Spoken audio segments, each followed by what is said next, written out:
हिंदू धर्म में कई सारी दिव्य विद्याएं समाहित हैं। उसी में से एक विद्या दैत्य गुरु शुक्राचार्य के पास भी थी, जिसे उन्होंने भगवान शिव से प्राप्त किया था। कालांतर से ही देवता और असुरों के बीच युद्ध होता चला आ रहा है, और यह कहते भी हैं, जहां देव वहां दानव। देवताओं के गुरु बृहस्पति है, वही दैत्यों के गुरु शुक्राचार्य माने जाते हैं। शुक्राचार्य के पास वो कौन सी विद्या थी जिससे वह युद्ध में मारे गए दैत्यों को फिर से जीवित कर देते थे? पौराणिक कथा के अनुसार एक बार शुक्राचार्य जी ने घोर तपस्या करके भगवान शिव को प्रसन्न कर लिया और उनसे जीवनी विद्या का मंत्र प्राप्त किया।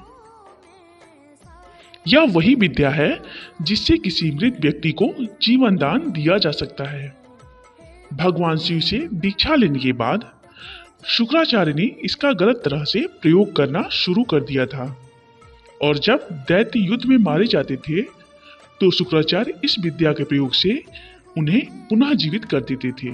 इस वजह से देवतागण असुरों से परेशान रहने लगे।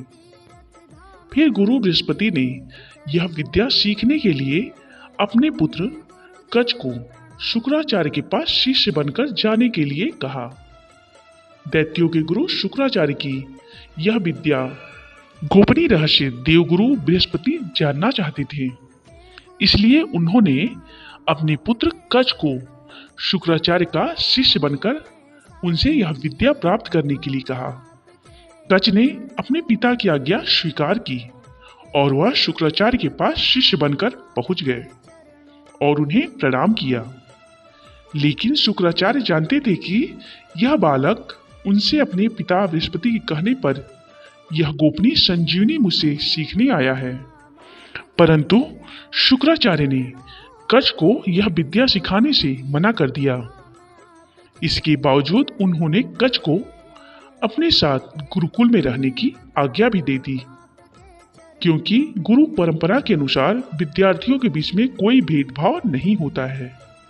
समय के साथ साथ दैत्य गुरु शुक्राचार्य की पुत्री देवयानी को कच से प्रेम हो गया और वह कच से विवाह करना चाहती थी। कच का वहां रहना असुरों को पसंद नहीं था और असुरों ने उसे मारने का प्रयोजन बनाया। असुरों ने कच पर प्रहार कर उसे मारकर फेंक दिया। देवयानी को जब कच न मिले तो अपने पिता शुक्राचार्य के पास गई और कहा कि आप अपनी संजीवनी विद्या से जीवित कर दीजिए, क्योंकि मैं उससे विवाह करना चाहती हूँ। इस बात से शुक्राचार्य को विवश होना पड़ गया और उन्होंने अपनी बेटी के कहने के अनुसार संजीवनी विद्या के प्रयोग से कच को जीवित कर दिया। कच ने पुनः शुक्राचार्य जी से आग्रह किया कि वह स्वयं की रक्षा के लिए उनसे संजीवनी विद्या सीखना चाहते हैं, लेकिन शुक्राचार्य ने यह विद्या देवताओं के हाथ चले जाने के डर से उन्हें नहीं सिखाई।